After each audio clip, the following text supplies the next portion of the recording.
Evangelho de Lucas, capítulo 22. Meus irmãos, esse texto vai falar especificamente da última Páscoa em que Cristo chama os seus discípulos para ministrar e começar um novo tempo naquilo que nós entenderíamos hoje como igreja, como um dos sacramentos, que é a Santa Ceia e outras coisas mais advindas do que acontece aqui. No capítulo 22, Jesus manda Pedro e João procurarem um certo amigo, uma pessoa que veio a conceder um lugar para que ele pudesse fazer essa ministração da Páscoa. O que vai acontecer? Esse lugar cedido é conhecido na história como cenáculo ou uma sala de jantar. Vocês já devem ter visto naquela pintura que há retratada entre os discípulos e Jesus. É um momento de maior comunhão em que a igreja, até então, a igreja só surge em Atos capítulo 2, mas ali já é um protótipo do que seria a igreja. Vocês sabem que quando Jesus ensejou, o texto vai dizer que desejou muito estar com os discípulos. Aquele era um dos últimos momentos que se aproximavam. Estava na semana dos pães asmos, estava na semana da Páscoa.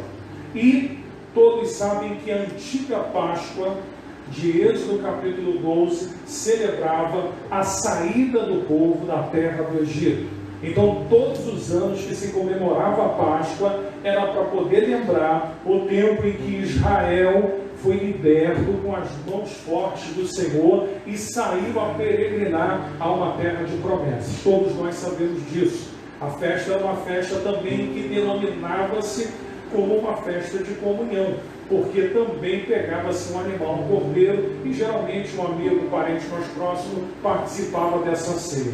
Quando Jesus chama os seus discípulos à parte, naquele momento iria começar uma nova era que seria instaurada para a igreja logo a seguir, no 50º dia, quando ele vai ressuscitar, vai ficar em aparições durante 40 dias e depois ao 50º dia ele vai então derramar o seu Espírito, aí dando forma a todo o projeto iniciado com os seus discípulos. Pois bem, ao fazer essa introdução, os discípulos estavam ali, Jesus os reuniu naquele cenáculo, porque ele ia dar a eles algumas instruções que iriam nortear, a partir daquele momento ali, algo que viria para a igreja que já estava próxima a se cumprir.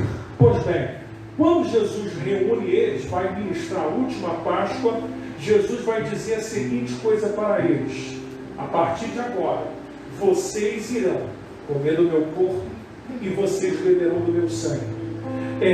O cordeiro pascal, que era representado também na Páscoa, agora deixaria de ter a representação daquilo que Hebreus vai dizer que é a sombra das coisas futuras.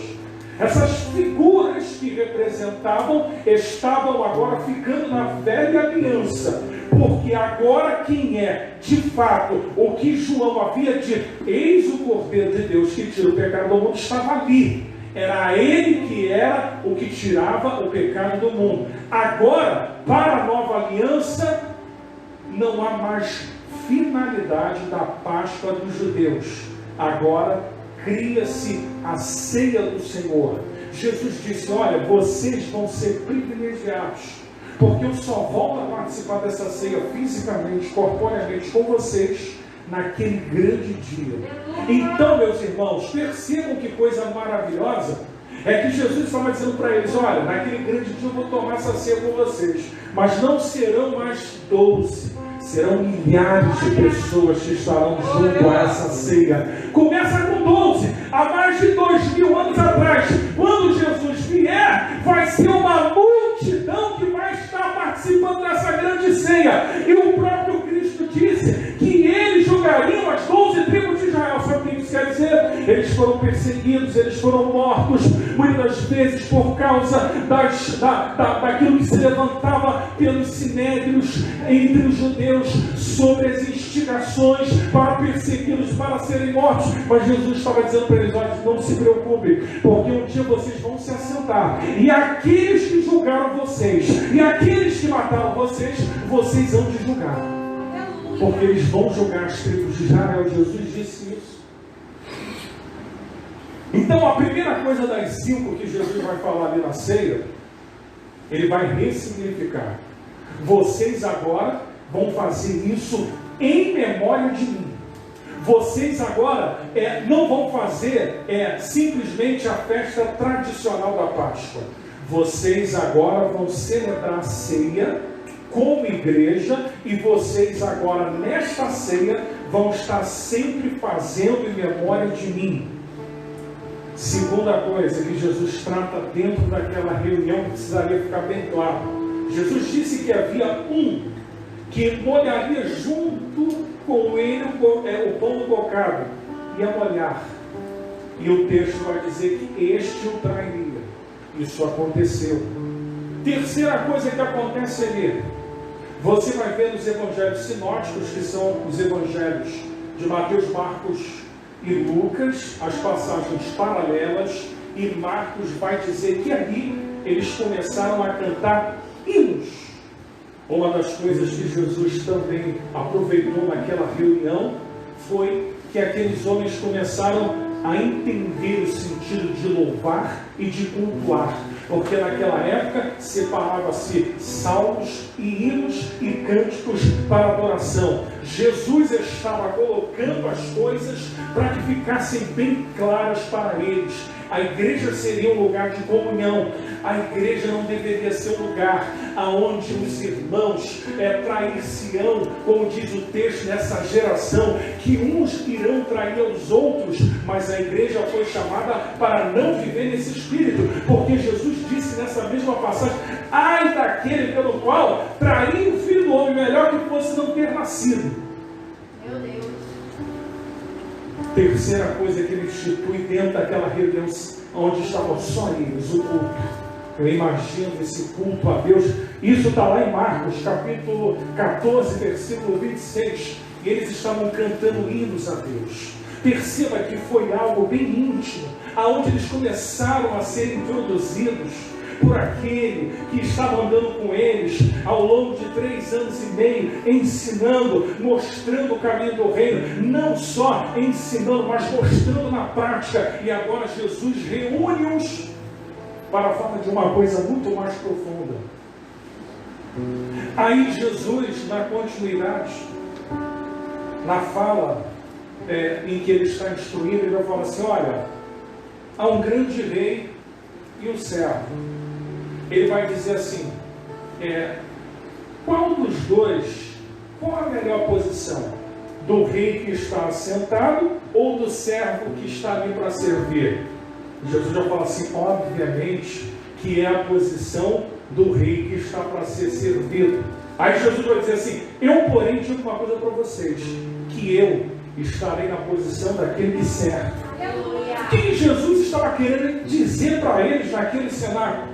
De que se não houvesse esse espírito de servo, porque também naquele que governa, também naquele que tem algum tipo de autonomia, naquele que tem alguma coisa material e terrena, ele precisa governar como servo. Ele precisa aprender esse espírito. Foi isso que Paulo, quando escreveu a Filemão, instruiu para que o recebesse como irmão. É escravo sim, trabalha sim, mas receba-o como irmão. Não se esqueça disso, Onésio, porque se te fez algum mal, ou se te deve alguma coisa, põe na minha conta que a gente acerta isso. Então perceba, meu irmão, o que Jesus está ensinando nos pormenores. O que seria a igreja?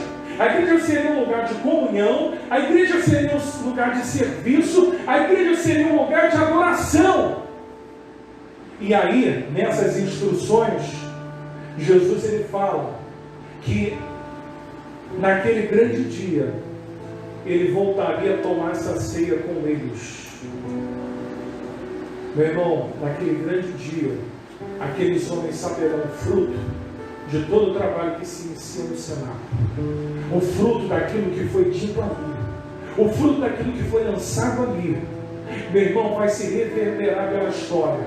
E quando esse grande dia chegar, todos nós estaremos como testemunhas de tudo aquilo que Cristo havia dito desde o princípio, quando Ele institui esse novo modelo que seria encorpado à igreja. A igreja foi chamada para ser um lugar de serviço, de comunhão, de adoração, de missões. A igreja foi chamada para ser este local. Nós não podemos perder de vista isso. Naquele dia, na quarta-feira à tarde, quando os discípulos saíram para procurar esse lugar, à noite, quando eles estão na ceia, a noite para os judeus, o dia começa a partir das 18 horas. Então a noite já era quinta-feira.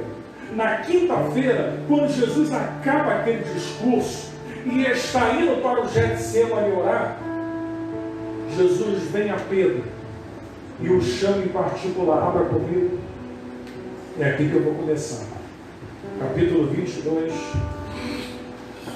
versículo 31.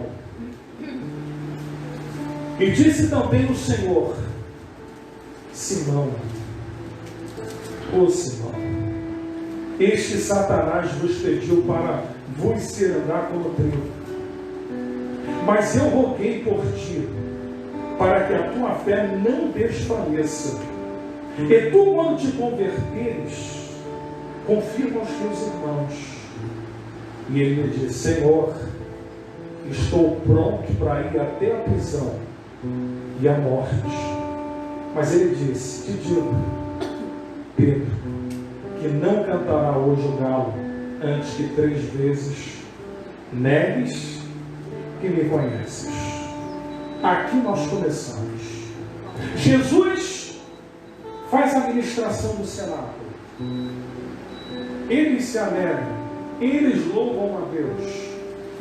Jesus está agora se preparando para o caminho do Getsêmani, aonde ele seria preso, aonde Jesus ia estar em oração.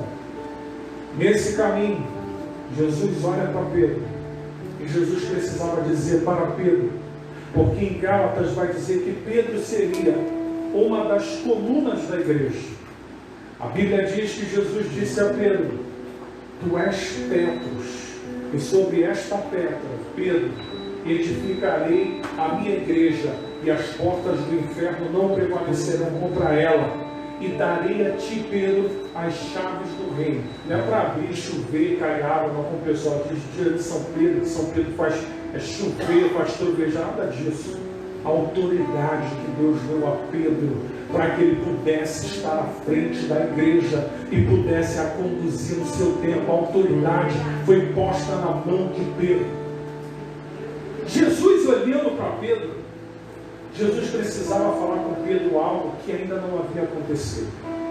Pedro andou esse tempo todo com Cristo, Pedro viu milagres, Pedro andou sobre as águas, Pedro viu coisas extraordinárias. Mas chegou a hora de Jesus falar algo que estava por vir. Entenda o que eu vou dizer para você. Quando Jesus está dizendo: Pedro,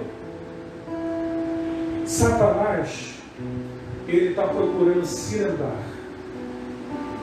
Aí a passagem que nós lemos, o capítulo 22, versículo 1, ele vai dizer: Simão, Simão. Perceba que Simão era um nome que ele era conhecido. Quando ele recebe uma revelação, que o próprio Cristo não foi a carne nem o sangue que tu revelou, aí Cristo diz para ele que ele é Pedro, porque aquilo não veio dele.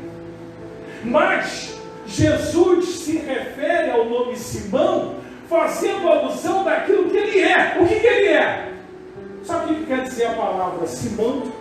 Quer dizer ouvinte. Sabe o que quer dizer ouvinte? Muitas das vezes são pessoas que vão ouvir, mas não vão praticar. Sabe o que isso quer dizer? Jesus está dizendo: Simão, Simão. Porque Jesus ainda estava falando com um homem que ainda estava muito preso a algumas coisas que ele precisava, em algum momento da sua vida, deixar de lado. Simão, ele está falando do velho homem que ainda não mudou. Simão está falando das coisas que Pedro ainda não havia deixado, apesar de ter andado 3 anos e meio com Cristo. Jesus está dizendo: Simão, era para ele estar dizendo: Pedro. O mesmo Pedro que, quando teve a revelação do céu, Jesus vai dizer: olha, Pedro, não foi a carne nem o sangue que o revelou, mas agora ele chama de Simão, porque agora ele precisava falar sério com Pedro. Pedro, tu és Simão ainda, Pedro? Não, Senhor, eu vou morrer, eu vou para a prisão, eu jamais te negarei, eu jamais farei isso. Jesus está dizendo: não, Simão, você ainda faz jus ao que você está sendo chamado nessa hora. Você ainda é Simão, você ainda está na qualidade de ouvinte. Meu Deus. Você ouve, Simão, mas entre ouvir e praticar e mudar tem um processo. Então eu aprendo aqui a primeira coisa que eu quero que você entenda. Na primeira confissão, olha só, em que Pedro faz: oh, tu és o Cristo, o Filho do Deus vivo. Em seguida, o diabo vem e coloca uma persuasão para que Pedro, no mesmo momento, no mesmo dia, falasse para Jesus: não desce para Jerusalém, não vá. Olha que coisa interessante. Da confissão de Pedro, que muda de confissão para redati, porque o que veio naquele momento, da mesma maneira que Jesus coloca Pedro como sendo uma coisa celestial, ele também começa e fala daquilo que veio da natureza humana de Pedro. Arreda-te, para trás, Satanás. Por quê? Porque inspiração é aquilo que é soprado. A palavra inspiração é soprado. Então o que foi soprado no intelecto de Pedro, e quando ele reproduz, Jesus sabe quem está naquela fala. Então Pedro ainda está daquele homem em que Jesus disse: arreda-te, até essa fase em que Jesus diz que Satanás está tentando se andar, e ele vai dizer: não, Senhor, isso não vai acontecer comigo. Perceba, nesse ato, algumas coisas ainda continuam a mesma, apesar do diabo saber do potencial que Pedro tinha. Porque o diabo sabe o potencial que o homem e a mulher têm. Sabe por quê, meu irmão? Porque ele vê características e prerrogativas que, se elas forem trabalhadas, lapidadas e forem usadas para o reino, meu irmão, a pessoa vai ser uma potência. Mas uma potência que não tem direção, uma potência que não é trabalhada, uma potência que não conhece, meu irmão, aquilo que Deus tem para ela ainda no profundo, uma potência que não consegue direcionar tudo aquilo que ela tem como capacidade para realizar. Ela não é potência.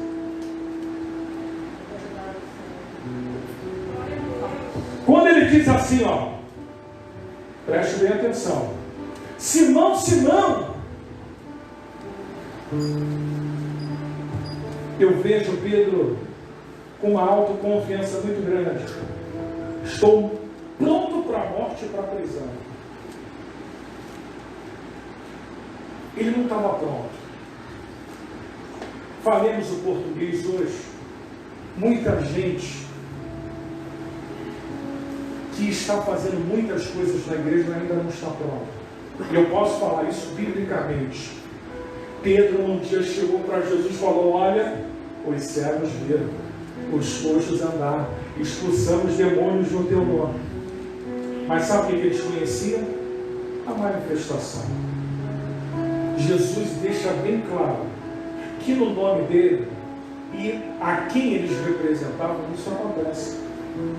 Quem não teve sucesso foram os filhos de Seva, e nem Simão Mágico que tentou comprar o pão de Pedro, porque não aconteceria dessa maneira. Mas Jesus disse: aqueles que não são contra mim são por mim, então deixe eles falarem, porque quem opera, quem age sou eu. Não se surpreenda, meu irmão, se Deus salvar pessoas de modo em que você vai falar assim: mas como? A loucura para Deus em determinado momento vai ser um ato de sabedoria para a ocasião. Então, quando você olha para Pedro, Pedro está ainda dizendo para Cristo: não, jamais vou te deixar. A autoconfiança para muitas pessoas que ainda não estão preparadas. Eu estive Pastor Marcelo, nós tivemos uma programação em Santíssimo, e uma das coisas que eu disse lá é que quando você vai no evangelismo de rua, você vai ver muito diácono, muito evangelista, muito pastor. E eu estou dizendo que Pedro andou 3 anos e meio com Cristo, hein? Mas muitas pessoas chegam à igreja e se elas não tiverem um cargo, uma coisa para fazerem, algumas saem. Muitas são presas pelo método errado. Muitas pessoas são presas na igreja porque dão alguma coisa para elas fazerem, mas elas não estão aptas, não estão preparadas. A Bíblia diz para você colocar alguém, cuidado, para que não seja neófito na fé, para que não caia na acusação do diabo. É o despreparo. E muitos, por não terem preparo, e aqui o Pedro falou: não, Senhor, eu estou pronto. Jesus está falando: tu és Simão ainda. Você pode estar dizendo de uma maneira em que as pessoas estejam te vendo por fora, mas eu estou te vendo como Simão. Eu não estou te vendo pronto, eu estou te vendo como Simão. E isso não vai ter mérito. Isso é você reconhecer que se Deus está dizendo que você não está pronto. Eu me lembro, meu irmão, na minha vida tudo foi muito precoce. Eu comecei a fazer seminário com 7 meses de convertido. Com 3 anos eu tive convite para ser pastor. Eu recusei, meu irmão. Sabe por quê? Porque eu sabia que não era o tempo nem a hora. Fui até precoce, fui com 6 anos, mas quem me colocou foi o meu bispo. Eu já tinha feito seminário, estava formado. Mas tem muita gente que às vezes acaba indo, mas não está preparado. E às vezes lá na frente paga o preço. Porque quem deseja o episcopado, boa coisa o faz, mas saiba o que quer dizer o episcopado. Quem é chamado por Deus, não espere ser chamado para viver uma vida, meu irmão, em que as pessoas acham que vai ser de gozo, vai ter tudo, vai estar tudo tranquilo a vida toda. Não. Quem é chamado sabe que vai viver uma vida de restrição, que vai viver uma vida para Deus, que vai ter que abrir mão de algumas coisas que gosta. Meu irmão, fui pastor com 25 anos, eu estou com 43. Eu fui pastor na melhor idade minha, 25 anos, mas eu entendi isso. Eu abri mão. De lá para cá, meu irmão, é o tempo que eu vivo, não tem para onde correr. Eu não posso dizer para Deus que na altura do campeonato eu não sei o que eu estou fazendo. Eu não posso olhar para trás, porque quem olha para trás não é digno do reino, não está pronto, não é apto. Por isso entendo os processos e o tempo que Deus está trabalhando. Deus fez com que eles vissem os milagres, mas Deus ainda precisava fazer algumas coisas, converter. Lucas 24, quando ele se apresenta, ele sabia que ele precisava soprar o Espírito sobre aqueles homens. Ali não é o Pentecostes, mas ali é algo já inicial, já é uma ação que já vem de dentro para fora, transformando e mudando a vida deles. Porque para você fazer algo grande que Deus te chamou, você precisa estar pronto. Não, vou me preparar no decorrer do chamado. Tu não vai conseguir, meu irmão.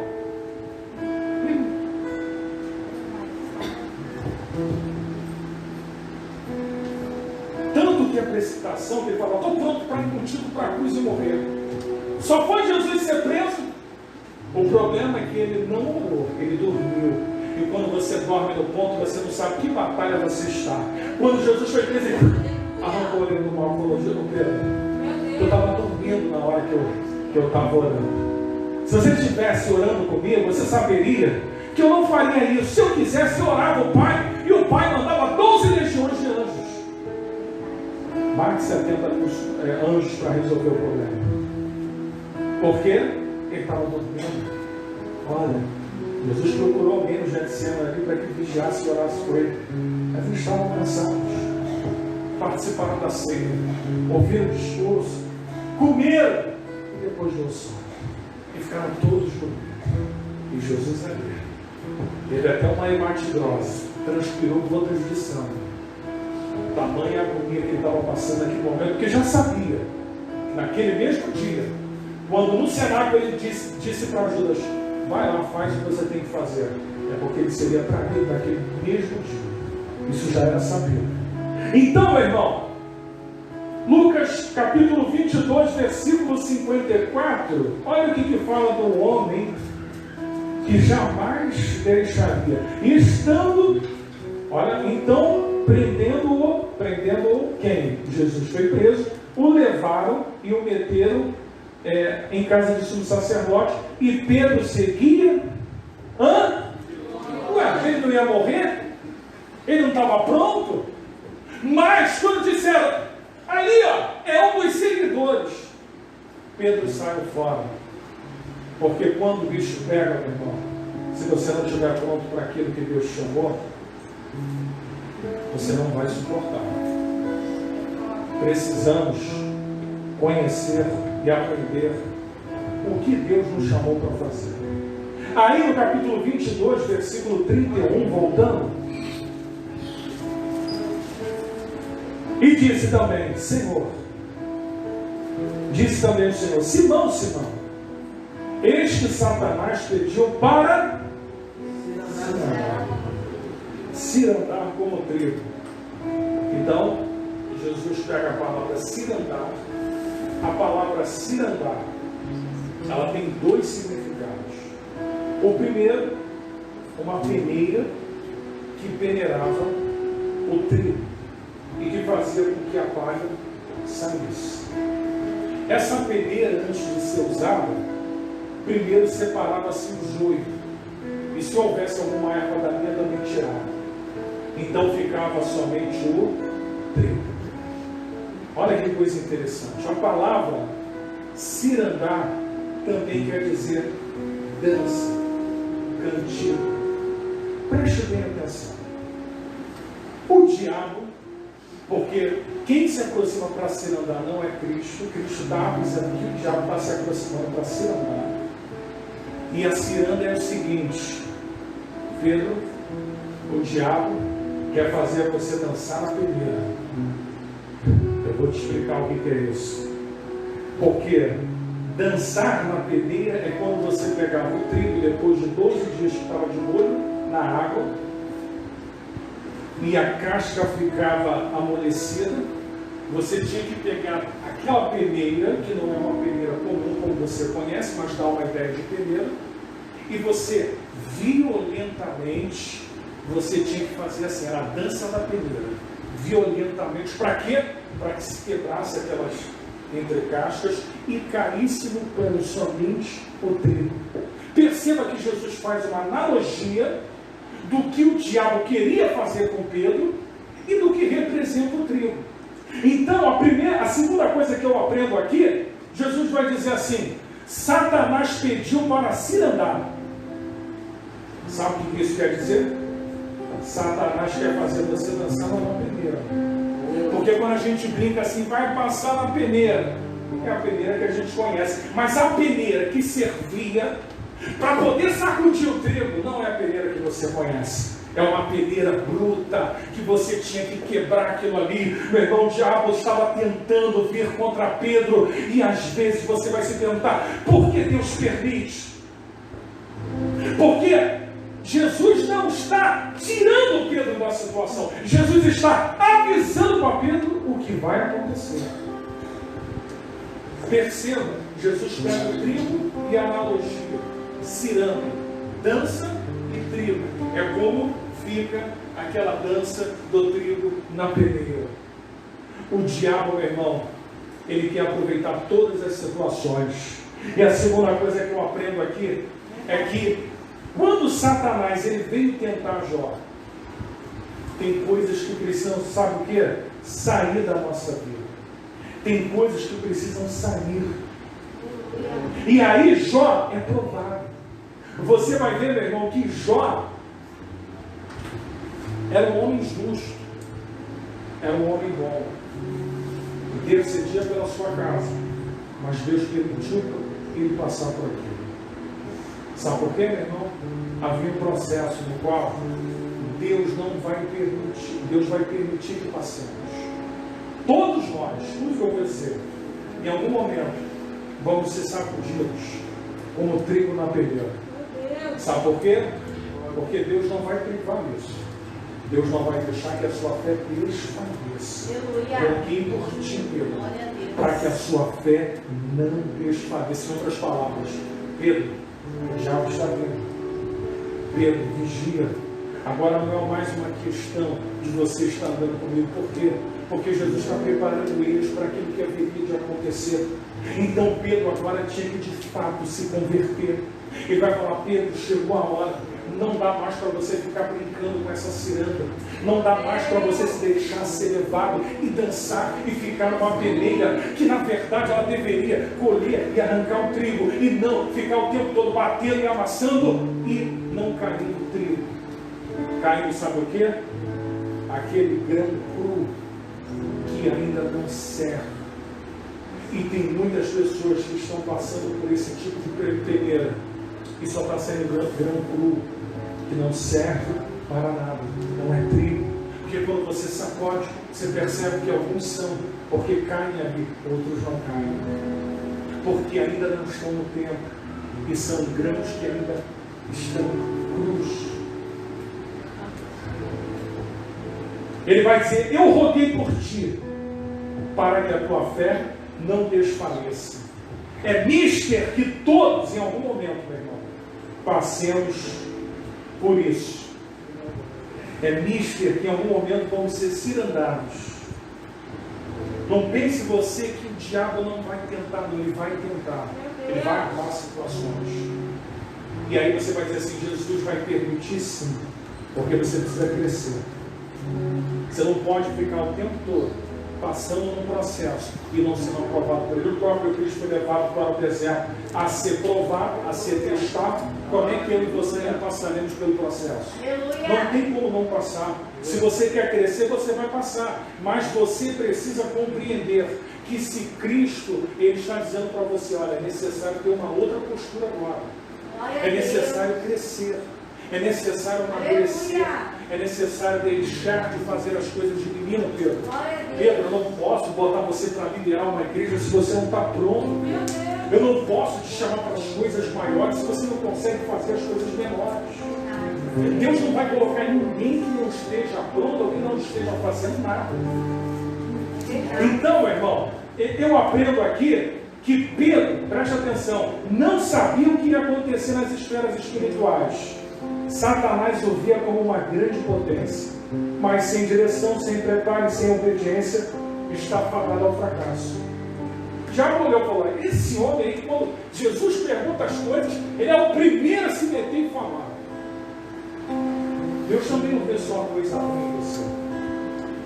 Deus também vê coisas boas em você. E o diabo astutamente também percebe que se aquilo ali for trabalhar, na mão de Deus vira uma bomba, vira uma potência. E, meu irmão, muitos de nós, Deus olha dessa maneira. Deus olha você com grande potencial. O diabo também, tá? O diabo olha para você e fala assim: bem, se eu conseguir tirar isso daqui de jogada, quando ele vê que alguma coisa está para acontecer, ele tenta de tudo. Para você desanimar, para você não continuar, para você fraquejar. Por quê? Porque ele sabe que se em algum momento você for adiante, se você se firmar no propósito, se você buscar Deus, se você, meu irmão, crescer, aí, meu irmão, vai ser tarde demais para ele. Porque ele não vai conseguir impedir aquilo que Deus tem para fazer. Tem muitas pessoas, meu irmão, que morrem no mundo físico. Tem muitas pessoas que os processos são abortados. Porque essa é a missão dele: matar, roubar e destruir. Ele aborta algumas missões. Ele aborta algumas coisas que deveriam dar certo e não dão. Por quê? Porque a missão dele no mundo é essa: matar, roubar e destruir. Não se esqueça disso. Essa é a missão que ele tem. É verdade, Deus. Lá em João capítulo 12, versículo 24, ele vai dizer assim: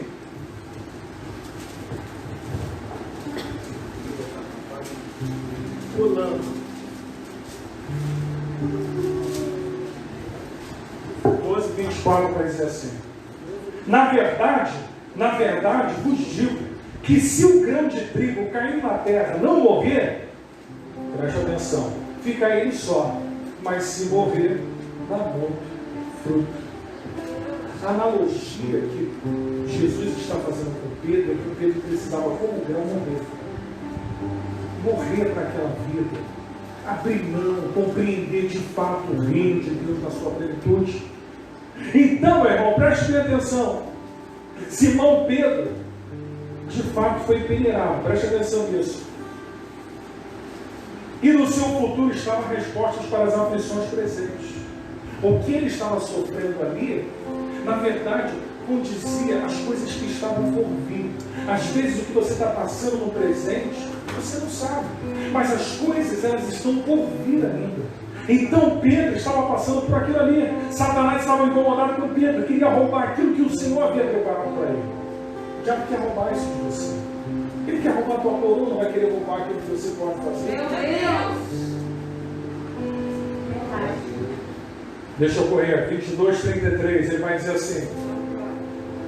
E ele lhe disse, Senhor, estou pronto para ir contigo até a prisão e a morte. Você vai ver, meu irmão, que Pedro está dizendo assim, olha, estou contigo para tudo. Nunca vou me escandalizar. Sabe o que acontece? É uma fala de uma pessoa que está vivendo mais na emoção do que propriamente naquilo que ela foi chamada para fazer. Porque Pedro não havia negado uma vez, e nem naquele momento. Pedro já havia passado por outros processos. Mas às vezes Deus permite, porque Ele vai chegar um momento que Ele vai nos colocar numa situação de definição. Você quer ver uma coisa? Capítulo 22, versículo 32, parte dele vai dizer assim.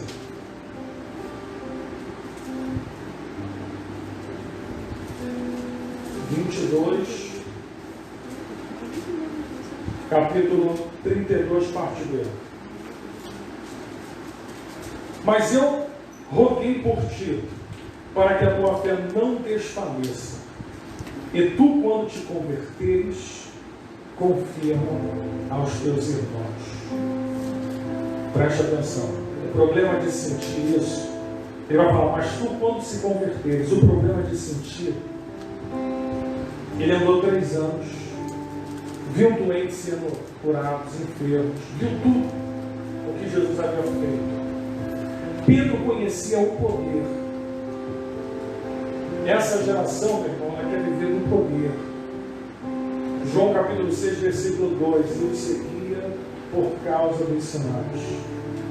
Essa geração quer o poder, que é o que Cristo pode fazer. Essa geração não quer ir adiante, essa geração não quer viver com Cristo. Essa geração quer as benécias, que é o que vai lhe fazer ou lhe proporcionar algo, um bem-estar, uma coisa material. Mas, preste bem atenção, Jesus estava mostrando para Pedro que até quando ele iria viver daquela maneira. Porque ele não estava enganando a Cristo, ele estava se enganando. Quando nós estamos caminhando sem saber para onde estamos indo, e aí eu digo no sentido celestial, porque se eu falar vamos para o céu, todos vão levantar a mão. Mas para chegar no céu existe um processo, e no meio dele você precisa saber o que está acontecendo com você. Você precisa saber como você está andando com Cristo. Porque a questão do tempo aqui, a gente não está discutindo, a gente está falando de uma pessoa que minimamente andou 3 anos e meio.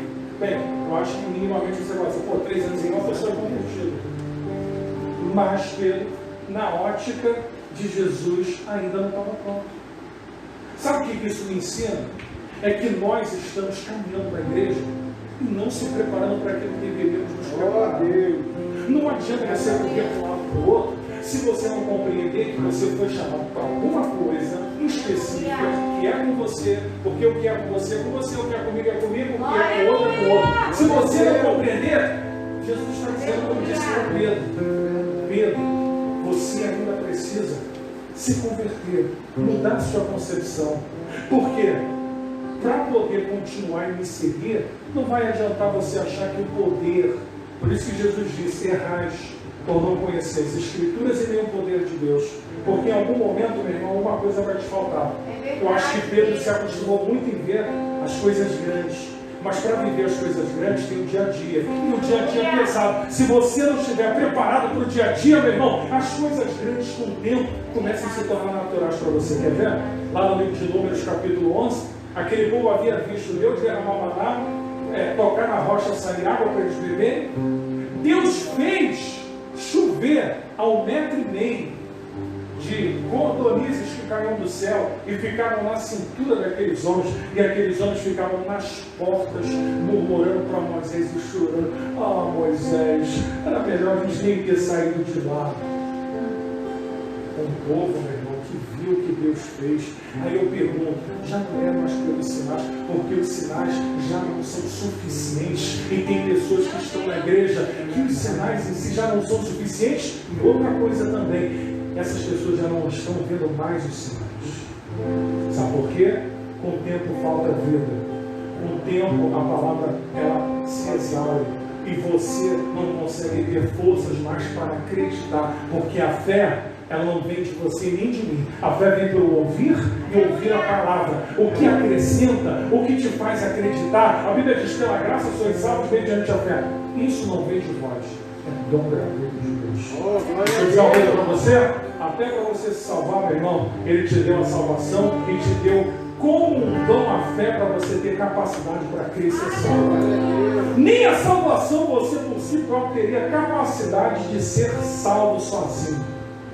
Porque não vem de você, vem dele. Agora, se você não compreender isso, você vai ficar como aquele Pedro, em que está vivendo nas cirandas e nas danças, que não são aquilo que Deus estabeleceu para você. O mundo, meu irmão, vai te peneirar, vai te chacoalhar, vai te jogar para um lado e para o outro. E se você não compreender isso, meu irmão, você não vai cair como trigo, você vai cair como uma semente crua. O que mais tem a semente crua caindo dessa primeira. O que mais tem a gente caída, que não amadureceu, que não cresceu, que não aprendeu o tempo que esteve aqui. E quando sai lá para fora, meu irmão, aliás, quando sai, melhor dizendo, essas pessoas se tornam rebeldes. Essas pessoas já não aguentam mais ouvir falar aquilo que aqui elas vivenciaram de maneira errada. Porque eu duvido que quando você cresce de maneira ordenada, que quando você recebe o Evangelho, você vai crescer na medida certa da fé, que você em algum momento tenha qualquer tipo de decepção a ponto de te colocar para fora da igreja. Eu não acredito nisso. Quem está lá fora foi porque em algum momento andou em algumas cirandas em que o diabo estava nelas. Porque quando Cristo diz, ele vai falar que a ciranda vai dele. Olha, Pedro, vem para cá que eu te chamei para dançar. Não foi Cristo, o diabo. Cristo só avisou: olha, Deus falou para Caim: Caim, cumpre a ti o desejo que é em ti. Sobre ele dominarás. Qual é o desejo? Matar o seu irmão dela. Mas Deus avisou. Deus não pode tomar atitude por ele. Deus avisa. Deus falou: Pedro, está na hora. Porque um homem que, quando está atravessando o mar, naufraga por causa da fé. Um homem que o tempo todo fala: não vou te negar, estou contigo, estou fechado. Pô, mas na hora que a coisa pega, quando Jesus precisou dele lá, quando foram prender, ele não levou uma naquela noite. Ele levou 3 vezes. A grande diferença do que nós estamos falando hoje é que Pedro foi lembrado de uma outra forma da história. Porque ele conseguiu compreender que ele não podia mais estar naquela ciranda. Deixa eu dizer uma coisa para você. Saia dessas coisas que estão fazendo você cirandar com as coisas lá de fora. Você está dançando conforme a música do diabo. Você está dançando na peneira dele. E na peneira dele você não vira trigo. Você vai virar um grão cru. Você não vai ser processado. Você não vai conseguir suportar. Essa geração, ela vai apostatar porque ela não vai conseguir se manter de pé. Essa geração, ela não tem vida em si. Essa geração gosta daquilo que é o culto que é mais físico, mais externo, mais palpável. O culto da racionalidade, do renovar o interior a cada dia. Esse culto muitos não conhecem. Conhecem de perto. As horas avançam, quero chamar aqui os obreiros à frente.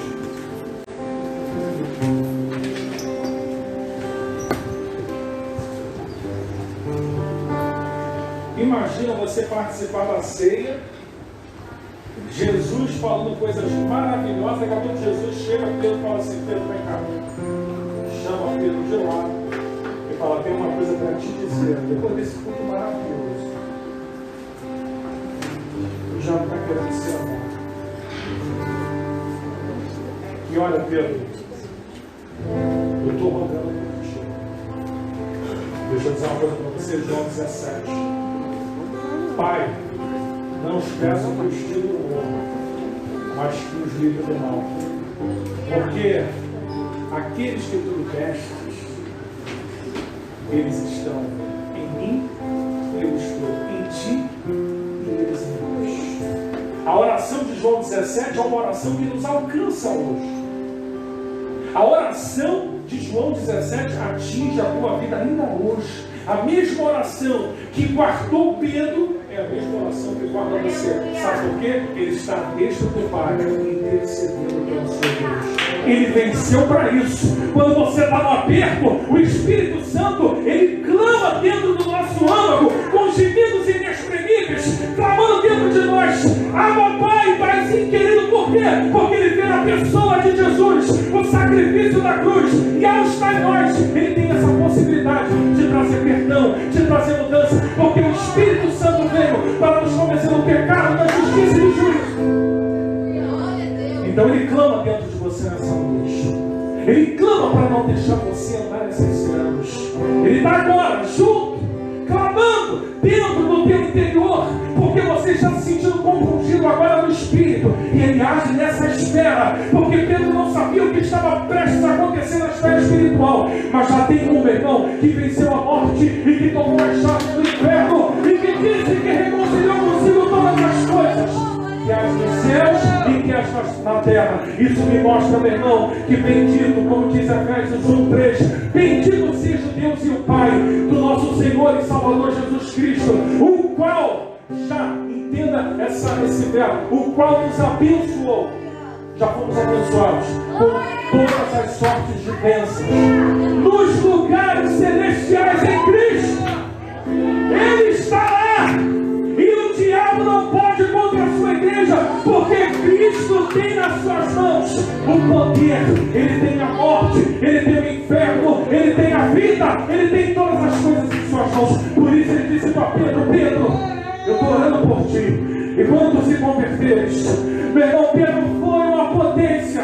Pedro foi um dos grandes homens que fez diferença. Pedro chegou a um momento que os homens passavam e a sombra de Pedro, os homens queriam tocar em Pedro, mas Pedro estava no meio do caminho. Os homens criam de tal forma que Deus era com Pedro, que ao passar com aqueles leitos e com aquelas camas, os homens eram curados da água. Deus usou Pedro com sinais, prodígios e maravilhas. Não foi pouca coisa não, meu irmão. Sabe por quê? Ele entrou na ciranda de Jesus Cristo. Ele dançou conforme a música de Cristo. Ele não foi peneirado pelo diabo. O diabo quer peneirar pelos bons, quer ceifar, quer arrancar os propósitos. Mas Deus te alerta hoje. Deus te chama hoje para algo grande. Deus não fala antes sem que Ele não te veja. Nem você existe esse potencial. Às vezes Ele só quer redirecionar esse potencial. Meus irmãos, eu quero chamar aqui, os obreiros já estão, vamos orar. Pedir para a equipe de louvor se preparar nesse momento.